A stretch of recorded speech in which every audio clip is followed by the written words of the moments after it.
Siyalibingelela abathandekayo nxa siqala ikota elitsha lapho esangena khona phakathi kwezifundo eziqhakathekileyo ezithatha uthumo lukaNkulunkulu, uthumo lwami. Okhuluma lani ngalesi sikhathi umfundisi uJimlilo. Inxusa abangane esincedisanayo kulezi zifundo lawo bazivesi. Mahlabezulu ngithanda ukubana ngilamukele lonke ngegama lenkosi yethu Jesu lapho elisizwa likhona kuzindawana zonke. Umlimo lomusa kwangathi angaliphathisa nxa sisizwa sona lesi sifundo. Okhuluma lani nguKlainos Maphosa. Salibonani bathandekayo ngegama lenkosi yethu Jesu. Siyabonga ukuthi uNkulunkulu asinike elinye ithuba lokusungula sona lesi sifundo sothumo. Ngithemba ukuthi sizabusiseka ngaso. Phambi kwenu okhulumayo uMrs Esimhlanga. Ngiyalibingelela lonke ngegama lenkosi yethu Jesu. Siyabonga uNkulunkulu osinike amathuba amahle ukubana sifunde sindawonye. Okhulumayo nguNozinhle Ndlovu. Singakangeni kusifundo sanamhlanje sizakuthatha ithuba leli ukubana sikhuleke asikhulekene. Baba wethu okhona ekhaya ezulwini, Msindisi othandekayo, sithanda ukukubonga ngamathuba osinika wona ukubana sizwe okunye ngawe. Sikhulekela ubukhona bukaMoya eNgcwele ukubana sincedise sizwisise lokho ofisa ukubana sibe kwazi njalo bese sikwenza. Sincediseke sonke phakathi kwesifundo sanamhlanje ngelihle igama lenkosi yethu Jesu siyakhuleka. Amen. Amen. Siyabonga njalo bathandekayo ubana sibe sonke kukota eledlileyo. Lamhlanje sesiqala kukota elitsha elikhuthaza ngothumo lukaNkulunkulu, uthumo lwami. Ngeke ngahlangana le ndaba nxa besiqala ukufunda lesi sifundo ethona ake ume ukukhuluma. Amen. Uqale ukusebenza. Sure. Ikota leli liyasikhuthaza ukuthi hey bathandekayo, kuhle ubana sibonisane, sibhala ama-strategy, senze konke, kodwa akube kulutshwana ukukhuluma singene ekusebenzeni. Kule ndaba exoxwayo ngexhaphozi komunye umuzi othize elaseliqede abantu abaningi. Mbijana umuntu uthi uyahamba ngene kuleyo ndawo ezwakale sebanga umsindo etshona esiya phansi. Izakhamizi zahlala phansi zakhanda amacebo, zahlala phansi zenza imihlangano, zahlala phansi kwenziwa ama-research bona senzeni ngendawo le. Nxa behlezi phansi bexoxisana ngale ndaba, abantu abaningi balokhu bewela phakathi. Bangene ehholo baze bayicecisa le hholo sebebona ukuthi nxa abantu bewela phakathi baba ngumsindo kuyabadisturba, kuyabaphazamisa emhlanganweni. Baze bakhela umduli leminyango evaleka ubana umsindo ophandle ungezwakali. Bathandekayo, angikwazi ubana elakho ibandla lesikolo seSabatha lalithanda ubana lenze imihlangano abantu bebhubha ngaphandle na. Ikota leli sidimana sikhuthazane ubana singabe lokho sihlezi sikhuleka sikholisa sithi sodwa izifundo zekotali, kodwa abantu befela esonweni. Usathane ukangile uyasihlalisa phezu kwesitulo enjengaso sendihlezi phezu kwaso. Angivumele ngikwazi ukuthi Jesu uyeza masinyane. Kulobana ngihambe ngilokho ngibhoda ngikholisa isitulo ndawonye uJesu uyeza masinyane. uJesu njani? Uyeza masinyane. Leli kota sizobona singahlali phansi, sisukumeni, sihambe, simemeze ngoJesu ozayo njani? Masinyane. Phakathi kwezifundo zathi sizenze, iThursday ngayinye iza kudinga ubana isikhuthaze ukwenza lo msebenzi. Sizadingana sikukhulekele, sizadingana sixoxe ngakho, sizadingana sibe lama report ukuthi usukela kuvikele elokuqala levikele elandelayo sisebenze njani. Kulobana sikhulume ngakho sihlale phansi. Asike sikhangeleni ke isifundo salamhlanje. Esalamhlanje sithi sona uthumo lukaNkulunkulu kithi. Isigaba sakuqala. Uthumo lukaNkulunkulu kithi. Sizwisisani ngebala elithi uthumo. Asike sixoxe ngebala elithi uthumo. Uthumo kukhanya kuyabe kulolutho mfundisi okuyabe kumele lwenziwe lo muntu okhangelelwe ukulwenza lolo lutho. So uthumo kunguphi ipikitshe njalo eyabantu mhlawumbe abathathu olalo msebenzi ofuna wenziwe la ngamsebenzisa ukuthi efeze lo msebenzi. Eyesithathu ibisisiba yilabo kumele lo msebenzi wenziwe kibo. Yes. So nxa isihloko sethu sisithi uthumo likaNkulunkulu kithi luveza ukuthi uNkulunkulu ngokwakhe edala esekela umhlaba lowo wayevele ekumission esethumweni and uthumo lwakhe beleyeme ekuthini abe lobudlelwano lomuntu amdalayo. Sibe sisilubona ebudlelwaneni nxa umuntu seqamula ubudlelwano loNkulunkulu ngokungamlalela uThixo. Sibona uNkulunkulu ethatha enye step yothumo eyokumfuna ayembuyisa. So yikho isihloko sethu sesithi uthumo lukaNkulunkulu kithi kukhulunywa ngoNkulunkulu ebuyisa umuntu lapha sehlamuke wayakhona ukuze yena uNkulunkulu ongumdali abe lobudlelwano lesidalwa sakhe. Bese vele ngifuna ukubuza ukuthi kuze kube lothumo kwakutheni usukwenze kakuhle ukuthi uNkulunkulu wayebuyisa umuntu. Awusifundele indlela yokufunda kwekhanda uGenesis 3 ivesi lika 9. Verse 9. Kodwa uJehova uNkulunkulu wayimemeza indoda wathi ungaphi? uNkulunkulu wayimemeza indoda wathi unjani? Ungaphi? Ungenxani uNkulunkulu engazathi kanti wenzeni? Sokutheni? Why wasebenzisa ethi ungaphi? Ngamafitshane nje. Ngamafitshane umdali wayekwazi ukuthi uAdam loEva bangaphi. Okukhona lapha ibudlelwano ayelabo lo muntu ngoba silo Genesis chapter 1 lapha na verse 26 lo 27 ukuthi uNkulunkulu nxa esungula uthi yena asenze abantu. Yes. Ngomfanekiso wethu basifuze. So ngezinye indlela uNkulunkulu uveza uthando lobudlelwano bomuntu lokuthi kungathi umuntu engawele esonweni yena uThixo wayesevele eselecebo lokusindisa umuntu.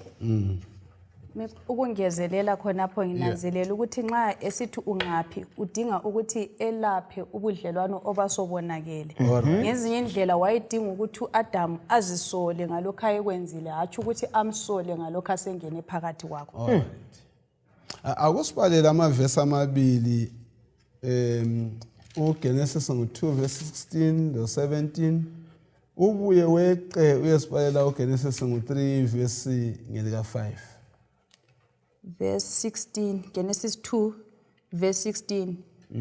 Njalo uJehova uNkulunkulu wamlaya umuntu wathi ukhululekile ukudla loba yisiphi isihlahla esivandeni kodwa ungadli isihlahla sokwazi okuhle lokubi ngoba ungaze usidle uzakufa ngempela. Siye ku 20. Hayi ku 3 verse ngelika 5. 3 verse 5. Ngoba uNkulunkulu uyazi ukuthi lingasidla amehlo enu azavuleka bese lisiba njengoNkulunkulu lazi okuhle lokubi. Okay. Nxa silalela amavesi la kuyini okufika emakhanda ethu ikakhulu ngendlela uNkulunkulu asidala ngayo. Maybe singakaxoxa ngamavesi vele sasidalwe njani? Ungabuyela kule ndawo okwayixoxa. Sasidalwe njani? Sadalwa ngomfanekiso kaThixo. So ngezinye indlela sanika ubuthixo thina njengabantu.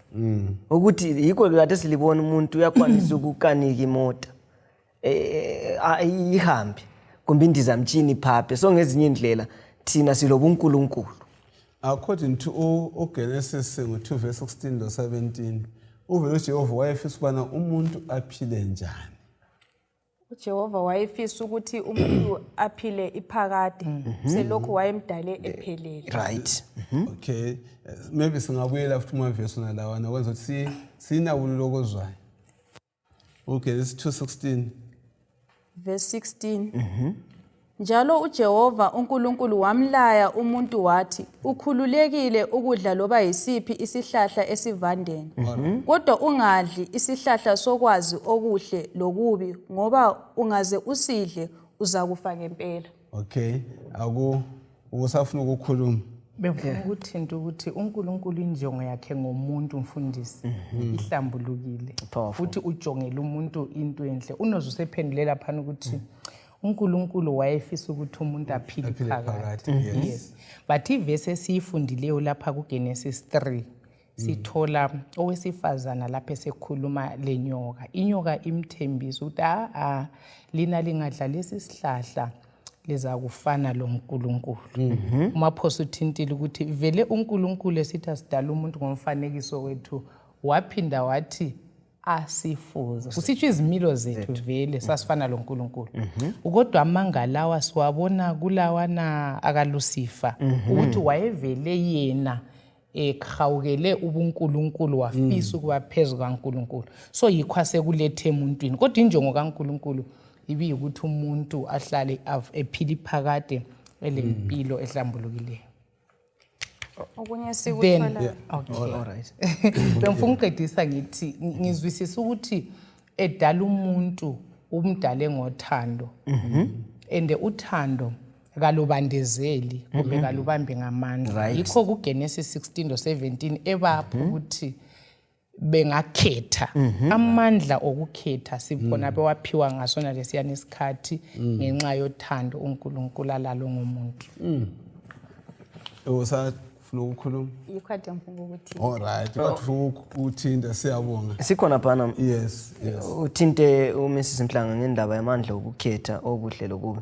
Kodwa sikuthola even umuntu esedlile kwesihlahla lokwayethoya ngakuhle. Sithola uNkulunkulu futhi engazahlukanisi lo muntu. Yikho lapha ukade kuthinta ukuthi injongo kaThixo ukuthi awuyise umuntu. Thina lezi insuku even singayehlukana maybe ngento encane. Umuntu okune bungasafisi lokumbona. But asikhangeleni uthando lukaThixo. Ulokuzama ukuthi asisondeze. So uthando lukaThixo. Uyakwazi ukuthi into ayelethwa ngumaphosa khona lokho esikudiscuss kuvike ephelileyo indaba yokuthi icebo lokusindisa umuntu alizange libuye umuntu sewile kodwa umuntu wayehlezi vele sengqondweni kaNkulunkulu. Uverse 4 ungafunda Ephesians 1:4 uthi umuntu wonke umuntu umlimo wampredestine ukuthi asindiswe. So that's why yikho lokho kwenza uNkulunkulu nxa umuntu esuka entandweni yakhe esiye kufeni uNkulunkulu amlandile athathe i-first step yokumlandela. So kusitsho ukuthi uNkulunkulu lathi lapha esikhona uyakwazi kodwa uyasifuna ukuthi ngasiyeza empilweni. Siyabonga. Ufuna ukuthini? Okungezelela khonapho sithe siqala isifundo sathi thina sithinta ngothumo lukaThixo kithi. Uthumo. Yes. Ngaphambi kokubana sizwisise lolu thumo kuqhakathekile futhi ukuthi sizwisise ngalo uNkulunkulu wothumo. Singananzelela ukuthi uNkulunkulu lo nguyosifinyelelayo. Kwezinye izikhathi mfundisi okusenza ukuthi uthumo silwehluleke ukuthi kasimzwisisi uNkulunkulu wothumo kodwa umsebenzi siyabe siwuthanda umnikazi womsebenzi singamfuni. Amen. Mina ngizibuzile ukuthi uyabutholakele yini ngoba uNkulunkulu nxa esithi Adam ungaphi amzuzu Adam. Right. Thina sesizuzakele yini uNkulunkulu sesivumile ukubuyiswa yini lapho ngoba nxa sesibuyisiwe mfundisi asisoze sithule ngamandla othando ayebisetshengiswe kithi ukuthi siwashela abanye abantu ukuthi lani wozani empilweni. So mhlawumbe kasikabi la yona liyani inkambo yokuzuzwa nguNkulunkulu. uNkulunkulu lokho esilandelele sibiza thina silokho sisala. Ngifuna sike sikhande kancane walumbuzo walamagama eliwathinta okwathinta athi ungaphi Adam. uNkulunkulu wayejonge ukuthi afithizeleni engqondweni zika Adam. Nxa uyebuza lo mbuzo ukuthi ungaphi utshilo wathana ayisikho ukuthi uNkulunkulu engakwazi ukuthi bangaphi. So kuyini exactly ukula efumana akufithizele engqondweni zika-Adam lo-Eva ngesono sabo. Right, uNkulunkulu akubisayo lapha nxa esesithi Adamu ngaphi. Ikufithizela ukuthi uthando yena alalo lobudlelwano. Adamu kwakumele azwisise ukuthi injongo yokudalwa kwakhe kuyikuthi yena njengesidalwa abe lobudlelwano loNkulunkulu. Yes. Enye ivesi engifuna ukuthi siyithinte mfundisi lamandla ukuthi u2 Corinthians 5:19 uthi uNkulunkulu waye kuKristu ebuyisana lomhlaba. Ngendabeni yokufithizela into yokubuyisana. Ngithe mfunda lapha review and herald ka1901 March 12 ithe as soon as there was a sin there was a savior. Khona lokhane sikuthinte ku-Ephesians ukuthi uNkulunkulu vele wayelecebo ngoba injongo okwafuqa uNkulunkulu kudala luthando mfundisi. Amen. So kazange abe ebekhelesa ukuthi umuntu angayikhetha indlela ayikhethileyo uzahamba. So umdala evele lelinye icebo eceleni la elecebo eceleni ukuthi kungenzakala umuntu asuke ngizambuyisa ngoba mina injongo yami ukuthi ngibe lo muntu iphakade. Siyabonga kakhulu. Amagama la ngeke ngathi la ngiwakhangele ngamafitshane aveza ukuthi ngaphi okunye kwangikhona engikuthole lapha ukuthi uNkulunkulu wafuna abana uAdam loEva bazwisise ububi besono sabo. Alright. Okwesibili bazwisise ukuthi uSathane lo banqobile wabangenisa esonweni lesi kumele anqotshwe ngempela. Amen. Lathi kumele sikubambe khona kubathandeka abana uSathane kumele enze njani? Anqotshwe ngempela. Anqotshwe ngempela. Akungikhangelele verse 9 again ikakhulu 14 no 15 uGenesis chapter 3. Genesis chapter 3 verse ngika 14. Yelo 15. Ngakho uJehova uNkulunkulu wasesithi enyokeni, ngokuba usukwenzile lokhu, uthukiwe ngaphezu kwezifuyo zonke kanye lezinyamazana zonke zeganga. Uzahuba phansi ngesisu sakho njalo uzakudla uthuli zonke izinsuku zokuphila kwakho. Njalo ngizafaka ubutha phakathi kwakho lowesifazana laphakathi kwenzalo yakho leyo wesifazana. Uzafihliza ikhanda lakho njalo wena uzamnqanda izithende zakhe. Uverse 15 sizwa kulesithembiso bani maqondana loThumo? Isithembiso lesi ngesika Jesu. Right. Ungafunda kuhle uGalatia 3:16 ikhwasivelizela khona ukuthi hayi intanga le eyayithenjiswe ekuqaliseni iKristu. Amen. So uNkulunkulu uhlani kuAdam imessage yehope. Wayekhuluma le serpent lapha. Wayekhuluma lo Sathane. So Adam belalele ukuthi hayi ukuthi kulecebo. Ngicabanga kibo ukuthi kwavuselela ithemba. So uNkulunkulu sinika ipromise kaJesu eyokususwa kwesono emuntwini. Yiluthuma lukaNkulunkulu ngoKristu. So usivezela kahle ukuthi indaba yesono njengoba leke lathinta izaqedwa and isithembiso lesi sisikhombela kuJesu ozakuza emhlabeni ukuze isono sisuswe. Angeke ngibuyele kancane endabeni yethelana ethi ongaphi. Le isiveza ukuthi isono sesimehlukanisele umuntu ubani lo uNkulunkulu wakhe. Kodwa sinanze bona uNkulunkulu umuntu kamdelanga. Akusifundele uGenesis 17 verse ka7, noGenesis 26 verse ka3, no 28 verse ka15 ngabiza futhi ngolandesela. Sizamana sibona bana uNkulunkulu enjalo umuntu esehlukane loNkulunkulu ngenxa yesono. Wenzani uNkulunkulu okuveza ukuthi uyakudinga ukudlelana nomuntu, uyakulambela bana abe labantu bakhe. Genesis 17 verse 7 uthini? Verse 7. Ngizaqinisa isivumelwano sami sibe isivumelwano sanini lanini phakathi kwami lawe kanye lezizukulwane ezizayo ukuba uNkulunkulu wakho loNkulunkulu wezizukulwane zakho ngemva kwakho.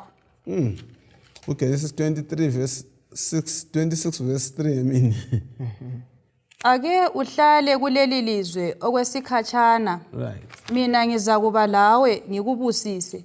Right. Ngoba wena lezizukulwana zakho ngizalinika wonke amazwe la njalo ngiqinise isifungo engasifunga kuyihlo uAbraham. U-28:15 28. ufuna sinanzele kakhulu amagama athi ngiza kuba lawe. Yes. Bese sixoxa ngalawo magama. Ngilawe njalo ngizakulinda loba ungaze uye ngaphi. Njalo ngizakubuyisa kuleli lizwe. Kangizi kukudela ngize ngikwenze lokhu engikuthembise khona. Nxa silalela amavesi lamanye singabalanga. Sifundani ngoNkulunkulu ngenhloso kaNkulunkulu ngoAbraham ngitsho lezizulwane zakhe ezilandelayo. Sisizwisisani ikakhulu sisukela endabeni yesono ehlukanise umuntu nomdali wakhe. Kodwa sizwisisani ke lapho. Inhloso kaThixo ukuthi abe lomuntu, Yes. angahlukani lomuntu ngoba lapha sithola isithembiso ukuthi ngiza kuba lawe ngigcwalise isithembiso. Right. So ngezinye indlela uThixo inhloso ayelayo lapha loThumo lolu yikubana abe lomuntu. Angahlukani lomuntu. Yes. So Omunye uthini nxa siqhathanisa loThumo lethu futhi uwa loNkulunkulu loThumo lethu. Sinanzelela ukuthi uNkulunkulu nxa sibuyele emuva ukuthi nxa ebiza ukuthi ungaphi. Sinanzelela ukuthi inhloso yakhe yayikuthi asisindise futhi abe lathi. Okay. Okungangokuthi lapha khona uNkulunkulu uyafisa ukuthi lathi sibe khona lapho. So sithola uThixo olangazelela ukuba lathi khethekile umumo esiphakathi kwawo. Okay. Ngiyazwisisa ubana isono sesingenile uJehova lokho eqinisa ukuthi abe njani labantu bakhe. Kwakwenzakala ngesikhathi seBhabheli. yes. Abantu bafuna ubana balokhoze Babuthelele babuthane ndawonye. Ukuchithwa kwabo lo bizo lukaAbraham singawuqhathanisa njani khonokho kusivezelani ngenhloso kaNkulunkulu. Inhloso kaNkulunkulu mfundisi ibiyikuthi umhlaba wonke awusindise kumbe awubuyise.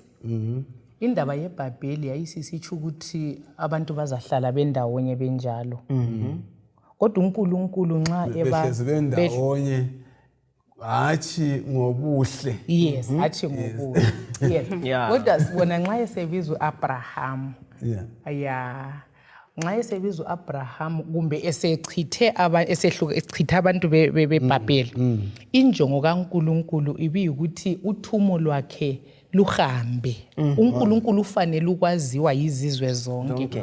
Yikubona uNkulunkulu evuma umuntu uAbraham abizwe, avuma umuntu uJoseph kayefakaza eEgypt. Yeah, avuma ukuthi uMose kayekhulula abe mkhulu. So uNkulunkulu vele injongo yakhe sibuyela kuEfesu 1:4 injongo yokusindisa umhlaba wonke. Njengoba ababizayo uyabachiya kodwa. uJoseph wamthiya yedwa. Hayi. Uthengisa kuba lawe. Ivesi sithi inkosi yayilase. So uNkulunkulu injongo yakhe ukuba lo muntu ungafunda indaba ye-creation mfundisi ku-Patriarchs and Prophets ikhuluma ukuthi uNkulunkulu vele edala uAdam. Kuthiwa ebavakatshela so ahambe axoxe labo. Yiyo relationship uNkulunkulu ayifuna lo muntu. Yikho lokho emlandela lanxa umuntu esesonweni. Yikho uNkulunkulu lo ufuna ukuba lo muntu. Yes. Ukugcizelela mfundisi okuthintwa ngumama uMsimhlanga lapha. Nanzela ukuthi lakathesi indaba ehluphayo ngitsho lasemabandleni. Kuyathiwa kasibeningi ngamaqembu amancane ukuzivangeli lihambe ngoba andiyabona ukuthi nxa sisindawonye entumbane kuphela. Singaphumi sisiyafinyelela even ama outreach la ukuthi haya this time sikhangele ukuthi siya echolocho and ivangeli leli uNkulunkulu ayekufisa ukuthi ligcwale lisabalale uthumo lwakhe lube luthumo likabani olwethu. So lakathesi lona lolu thumo ukuthi luze lufinyelela umhlaba wonke kube izibusiso kwamanye kuthatha ukuthi uAbraham wasuka ku comfort zone. Thina nti sifuna ukuhlala lapha esenhlezi khona entumbane. Bayangazi kwesinye isikhathi engxenye kube nzima ukuthi ntshumayele entumbane lapha engikhulele khona. Sesibuya ku background ingitshole kaJesu. Ngoba engxenye izenzo zami kazihambelani lalokho engikukhulumayo. So lapho uNkulunkulu ayakudingayo kakhulu ukuthi ulathi kuze kube sekupheleni.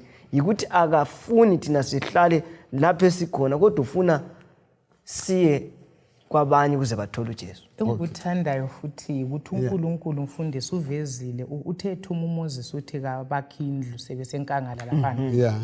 Wathi sizatho yikuthi ngihlale la ukuthi ukuze ngihlale phakathi kwabo. So uNkulunkulu injongo yakhe kusukusela yikuba lo muntu. Mina ngicabanga ukuthi uThixo uyakuzwisisa ukuthi nxa umuntu engekho kuNkulunkulu kalampilo.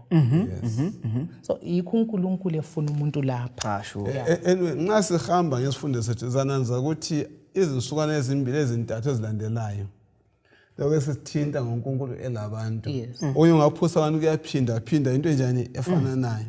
Kodwa uzwa njani uThumo lukaNkulunkulu nxa silukhangelele uzwa njani ukubana uNkulunkulu akuchiyi wedwa kulolu thumo njalo lokho sikhulume ngoJosefa akazange ahambe yedwa uAbraham akazange yedwa wonke kambe uyakufikela yini ubana uzwe kubana empilweni yakho siba khona isikhathi lapho ubona khona ukuthi hayi uNkulunkulu sesile ulami la le ngemibuzo idinga abantu bazibuze baziphendule uyakufika empilweni yakho uzwe ukuthi hayi nansi into ekhomba ukuthi uNkulunkulu unjani ukhona olami.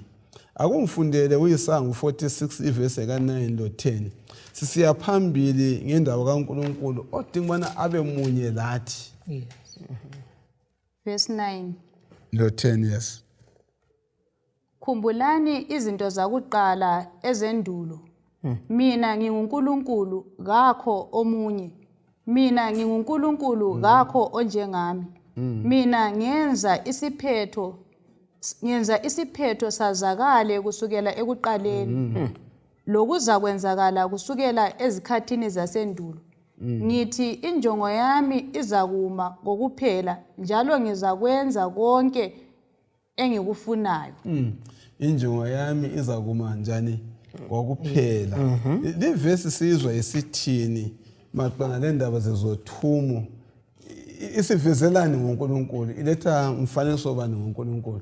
Nginanzelele ingqubekela phambili yomsebenzi kaMlimo ongamiyo ukuthi nxa isikhathi sasesiphelele uJesu wazalwa. NguGalatia 1 I think chapter 4 yasivezela sobala ukuthi injongo kaThixo ukuthi isikhathi sakhe sesiphelele uJesu wabuya wahlala uthi yena ngenza isiphetho wazi konke ingaphambilini before konke kungenzakala sembuyela la sendalweni kwakuthinta uMsisi Mhlanga ukuthi umuntu engawele esonweni uNkulunkulu wayevele sefakile icebo ixaba la selinjani selikhona elokuthi lihlenge ini umuntu uJesu Kristu. Indaba eveziweyo vele eyoThumo lukaNkulunkulu nxa luqhubeka kuma ages wonke sibona solugcwalise kuJesu sefikile ngoba sithintile ukuthi isithembiso sika Genesis 3:15 isithembiso sika Jesu ozayo ungayifunda ku story of redemption ithi uKristu uzile wagqoka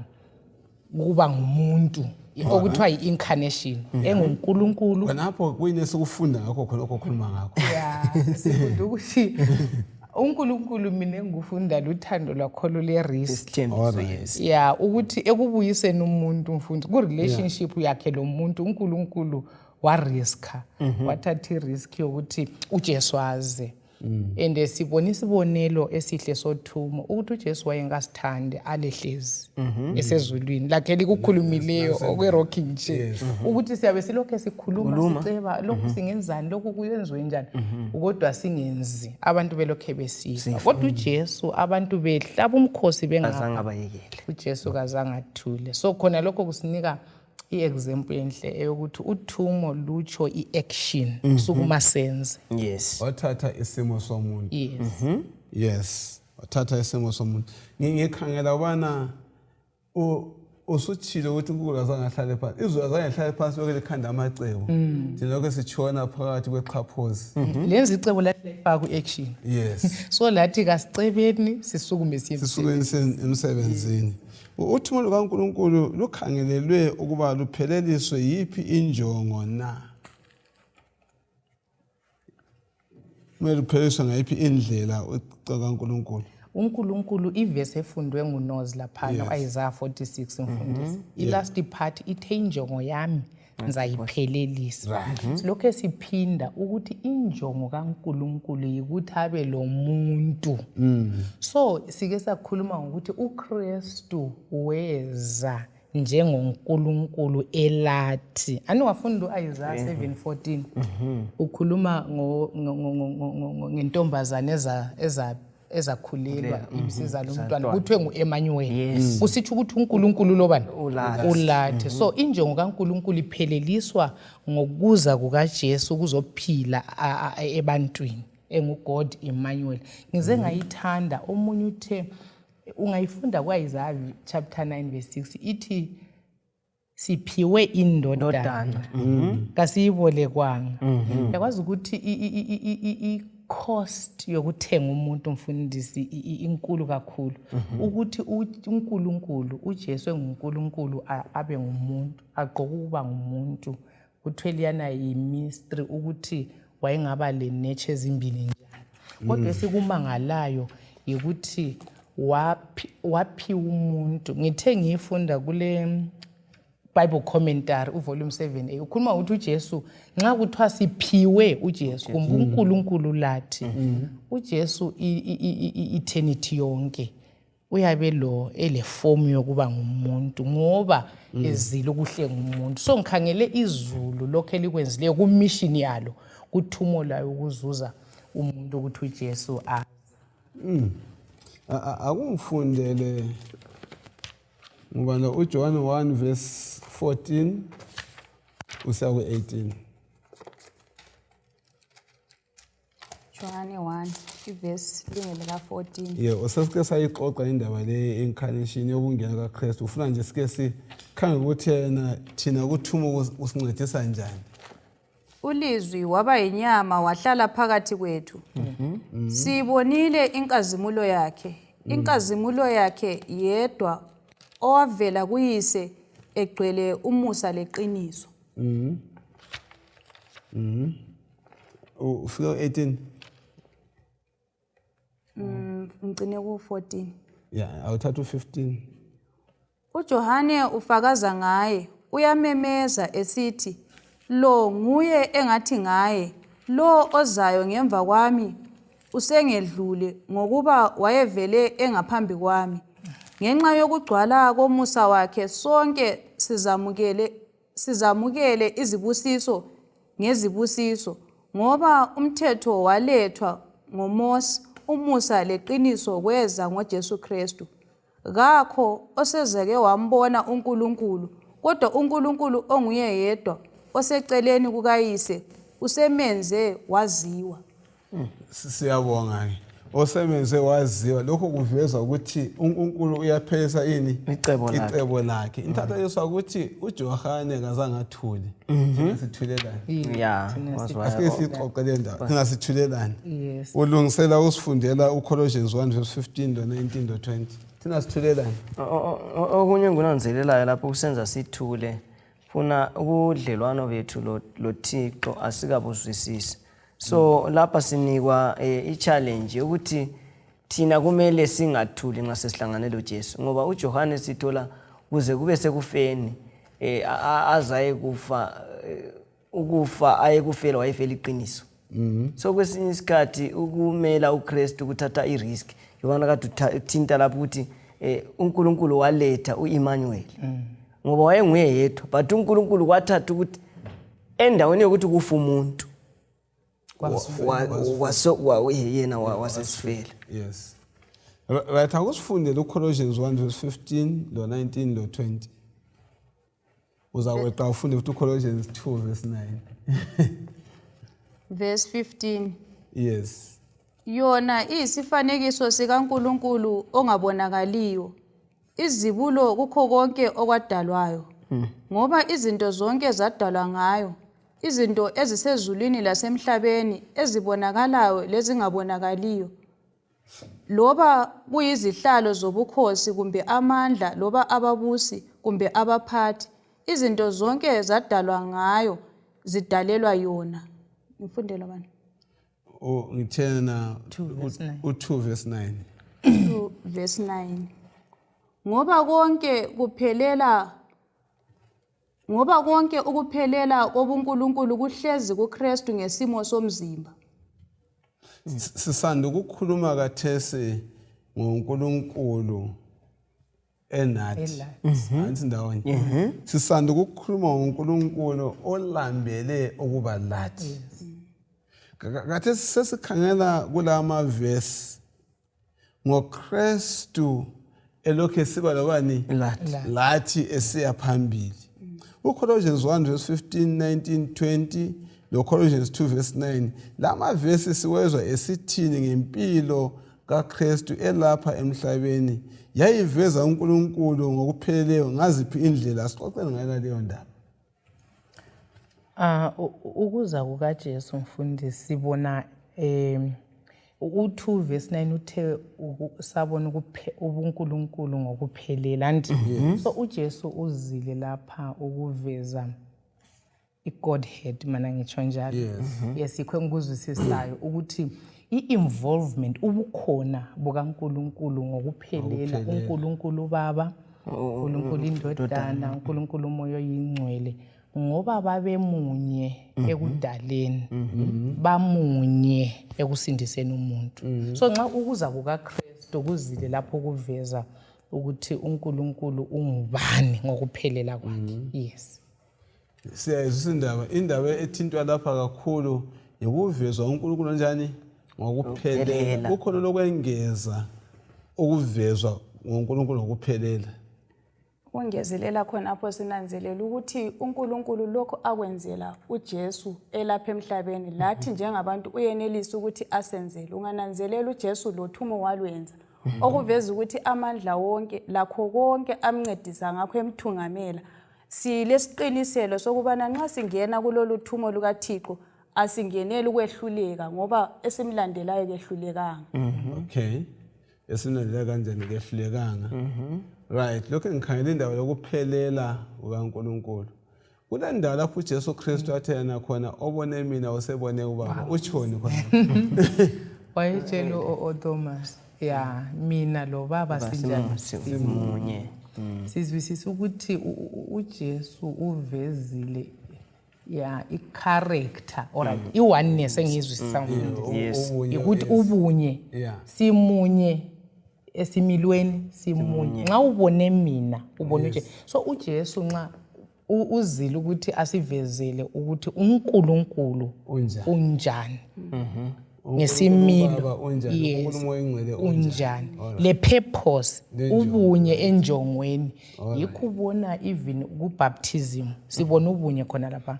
uJesu nxa esebhaphathizwe semanzini Moya Oyingcwele wehlela khonapho ubaba osezulwini wadeclare wakhuluma ukuthi lo indodana yami. So sibona ububambana lobunye bobuNkulunkulu obuvezwe yikuba kaJesu kula lo mhlaba. Yeah. Okay. Silubona ngaziphi indlela uthando lukaNkulunkulu andinasithe simbona lapho uyaluveza uthando lukaNkulunkulu buthathu baba angithi. Yeah. Lapha silubona ngaziphi indlela uthando lukaNkulunkulu lothumo lukaNkulunkulu lothumo lwakhe uma sifunda uJohane ngo3 verse ka16. Uthando lothumo sokubona njani nxa kwale verse? uNkulunkulu othandayo simbona enikela. Right. Ngezinye indlela nxa uthanda kumele uzinikele kumbe kumele unikele wenze ulutho.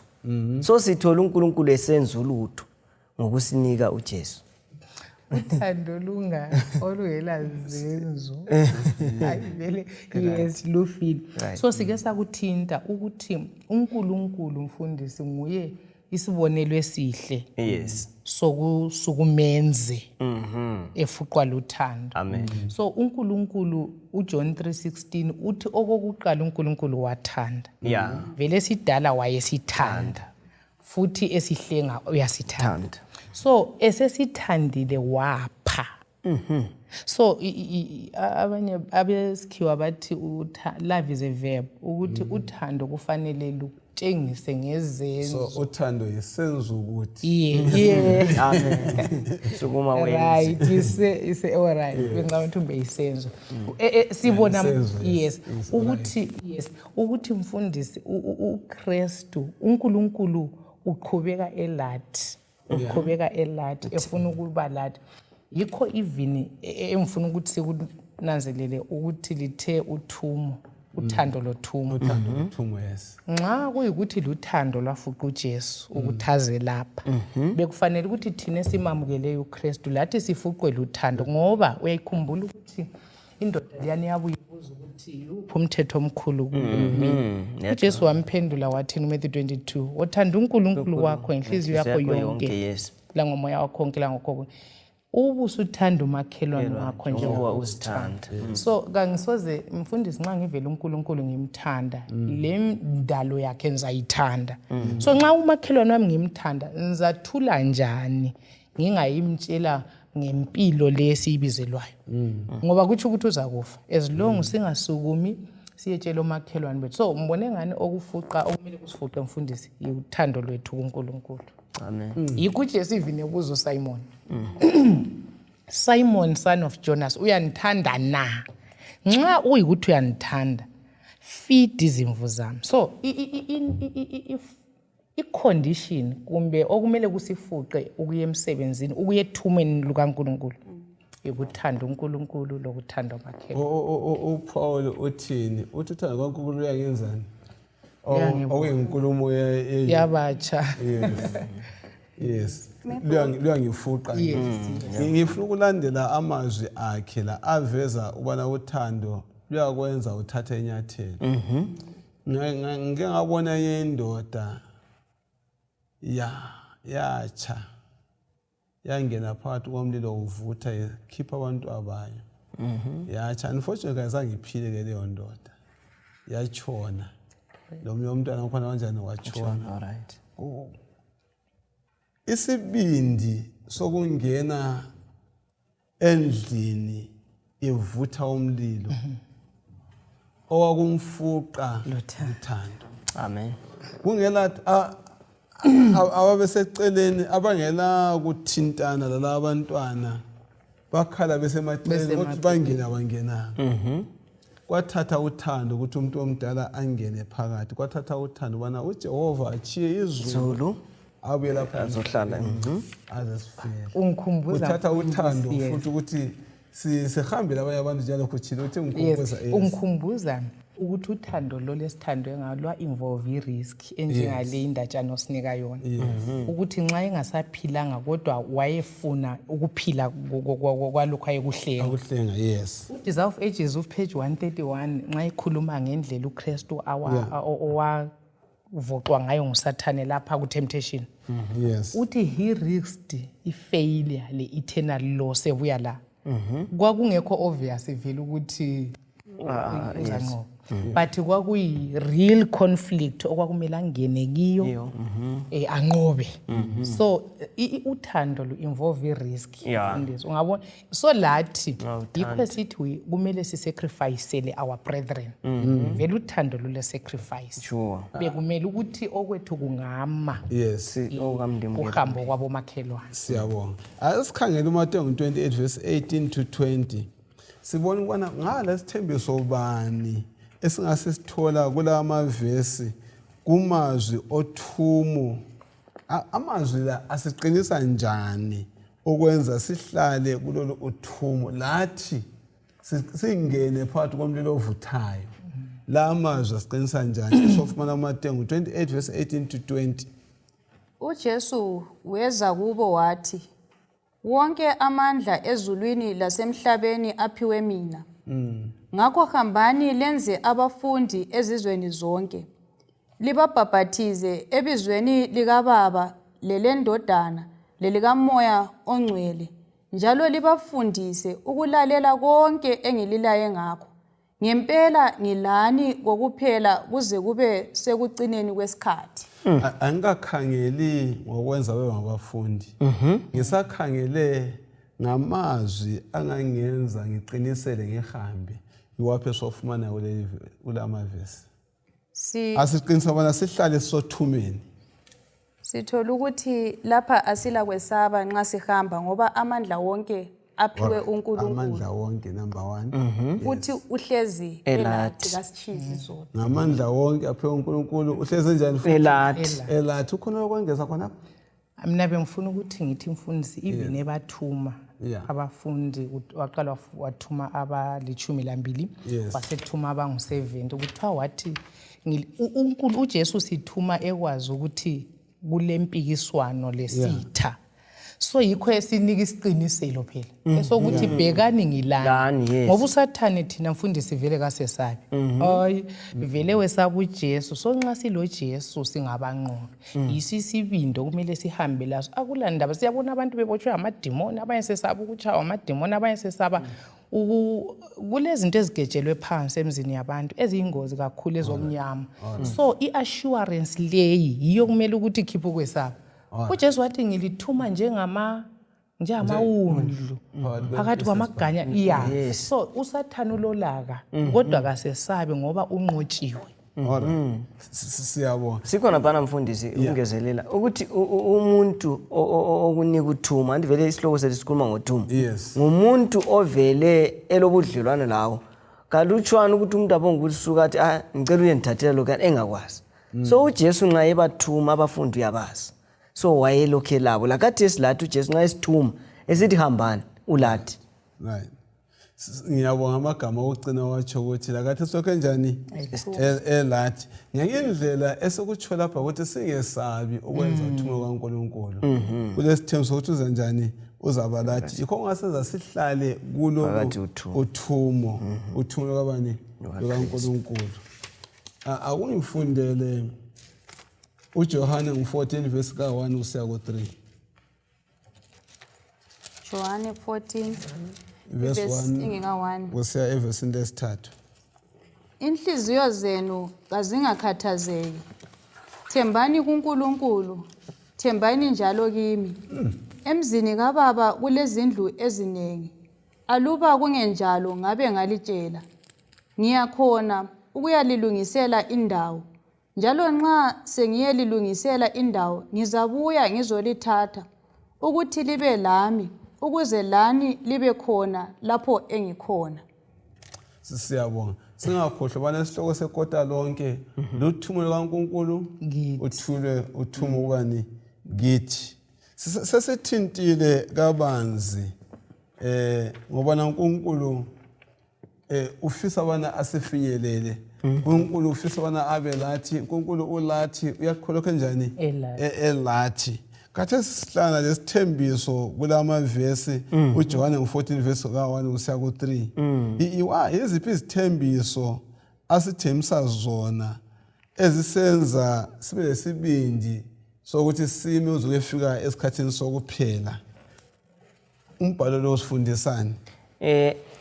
Ngamanye amazwi engunanzelelayo lapha ngawamamazwi ukuthi anti sithe sibala lapha indatshana lena ithi yena sime ukunjani ukukhuluma but senze something. Ngoba lapha uthi yena inhliziyo zenu kazinganjani kazingakhathazeki. Ngezinye indlela lapho uJesu uyaveza ukuthi wena stand up sukuma. Ngithi mina kazingakhathazeki kokuphi then khula phambili khona. Okwenza sikhathazeke mfundisi khonapho kuthumo lolu siyakhathazeka ukuthi siza kuyakwenzana. But yena umnikazi wothuma antu sinikile lokwenza. Yes. Nananzelela ukuthi injongo kaJesu alayo ngathi uzayifeze ucinele ukuthi abe lathi. Uthi uyasilungisela indawo ukuthi lapha khona lathi sibe khona. Ukwenzile konke ukuthi lathi sibalelwe ukuthi sibe khona lapha khona. Obesokunika isibindi mfundisi ukuthi mina ngangikhangeleli kuphela ukuza kwakhe. Ngiyakusheshisa lokhu ukuza kwakhe ngokuphatheka. Angeke ngibuyele emuva. Asike sikhangele uKristu. Asike siye khona lePalestina sibuyele kuJohn 14 verse 1 to 3. Sikhale uJesu ekhipha lamagama abo kubafundi bakhe. Abafundi basebesazi ukuthi uJesu kathi sizohamba. Basebekholise ukuba Yes.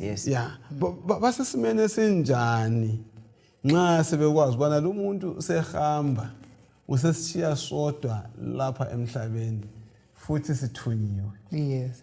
Ngicabanga ukuthi inhliziyo zabo Zasedidekile, ukudangala. Sebebona ingozi yokusala bodwa. Yikho amanye amazwi uJesu abaqinisa ngayo sithi hayi kulungile ukuthi mina ngihambe. Ngizacela ubaba lithumele umsizi. Umoya oyingcwele. Umoya oyingcwele. So ngicabanga yikho okwakuza bapha ukwenelisa lesibindi even ethumweni. Xa uJesu sithi ngilani kuze kube sekupheleni kwesikhathi. Sibona umsebenzi kakhulu kamoya oyingcwele ethumweni uJesu esehambile. Iversion asanda kuyibala ethi thembani, amanye athi kholwani kuNkulunkulu, but le ithi thembani kimi thembele kuNkulunkulu. Nxa umuntu esehamba ethi nathemba kimi ngiyabuya ngibuye futhi, ubona usala unjani wena? Kwesinye isikhathi uyadideka udangale but amazwi asala elokhe ekunika isiqiniselo yilawa athi themba ngiyaphenduka. Ngezinye indlela ukuthi uJesu uyeza futhi. Elakithi uJesu yabuya futhi even siphakathi kokukhathazeka. Yes. Ngenye indlela sivumelana ukuthi phezu kokubana sithunyiwe sibe kwazi bona kasisebenzela amahara. Yena lo sithumile uyabuya njani futhi? Uzabuya sivuze. Abuye futhi. Abuye futhi. So le verse iyaqhumana lo daba lokuphela kanjani? Kwesikhathi.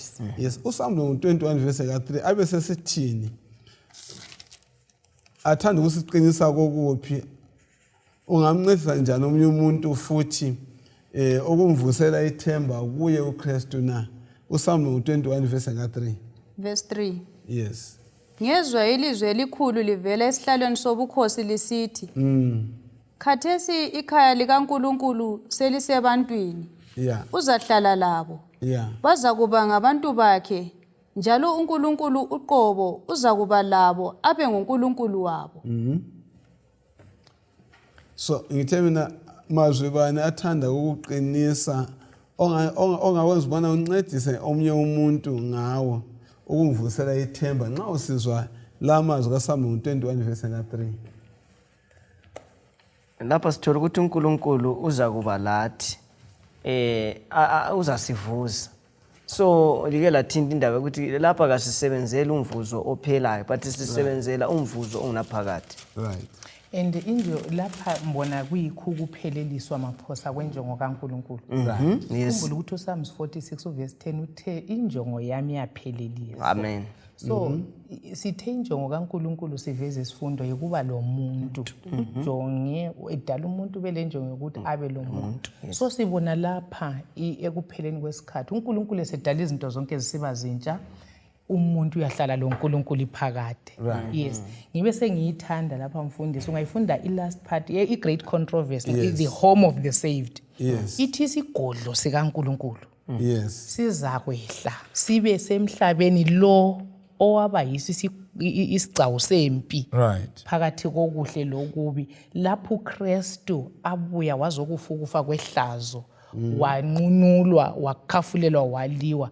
Yiso isigodlo sikaNkulunkulu esiyakuba lapha uza kuba uNkulunkulu wethu lathi sibe ngabantu bakhe. So eternity yonke siyayispenda silo uNkulunkulu. Yihope okufanele siyinike umhlaba ukuthi kuphela kwendaba yokuthi sibuyela kuNkulunkulu. Powerful. Siyabonga. Omnye uthini? Mina nanzelela ukuthi lesi singaba isiqiniselo sokuthi into lesihamba ngayo uthumo lo lesihamba ngalo aluyi kwehluleka. Kwezinye izikhathi sesaba ukuthi siriske ukuthi kuzakwenzakalani, kodwa sithola ukuthi lapha ekucineni kwakho konke singadlula phakathi kwezinto ezesabekayo kodwa inhliziyo zethu zingakhathazeki sikhangele ekuzeni wakhe osokusondela. So lapha umuntu ngingamqinisa ngokuthi balaleli lababukeli indaba yokuza kukaJesu ukuthi uza kuze ezosithatha indaba eqinisekileyo asonganekwane singeyama sibe lethemba entweni zonke ukuthi hayi kungaba nje kodwa sikhangelele ukuza kwakhe. Kwana ngapha uJesu ngokuza nxa esithembisa lapha esifundweni sike sathenjiswa ukuthi uza kubuya ahlale lathi. Ebuye ehlala lathi ubezoveza isimilo sikabani sikaNkulunkulu. So yiso isithembiso asinika sona kona lo umhlaba uthe ebhala lapha ku great controversy not ku great controversy sorry mu Desire of Ages ku chapter 1 lapha ethinta kona ukuthi God with us. Iyathinta isigaba sokuthi umhlaba lo uthena our little world and umhlaba lo omncinyane uthena libhuku omele silifunde elisivezela izulu. So umhlaba lo omncane bathandekayo, but kudinga ukuthi siye kuKristu sinanzelela ukuthi konke lokho kusivelelayo uJesu asithembise konke singakhathazeki, singahlizwe singakhathazeki kwamehlela. So sinika isiqiniseko ukuthi lathi kumele simsebenzele. Engakabi lamazwi okusiphethela bese sikhulekela.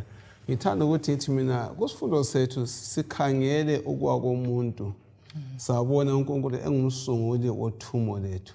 Sakhangela uJehova eloyisa ukubana abe lathi izikhathi zonke. Sakhala uJehova ekhwela phambili siba lathi izikhathi zonke. Lapha iphetha ngokusivezela isiphetho sendaba yonke uthumo lomvuzo. Lapha kuSamuel 21 uNkulunkulu esehlala phakathi kwethu singabantu. Ngicabanga ngithi kubalaleli bonke ikota leli bathandekayo lizabe lile ukukhuthaza thize esifisa ukuthi sonkeni kasingeneleni, sonkeni kasenzeni ulutho thize ikakhulu maqondana lothumo kaNkulunkulu ezimpilweni zethu. Kasithatheni leli thuba isabatha ngesabatha lokukhangela emuva ukuthi ngenzeni phakathi kweviki ngisebenza ubani uNkulunkulu. Kasikukhulekele lokhu isabatha ngesabatha lonke sibe sesivule izinhliziyo zethu ubana uNkulunkulu asisebenzise thina awakho akucina usosikhulekela. Siyabonga mfundisi, emfisa ukukuchiyela abalaleli ukuthi uthumo lukaNkulunkulu emuntwini vele yilo bekumele ukuthi ngalo melt izinhliziyo zethu. Injongo kaNkulunkulu ngathi bandla ukuthi simazi, sihlale laye. So yikho lokho esilandelela umuntu esukile kuNkulunkulu, uNkulunkulu wamlandela wamdinga.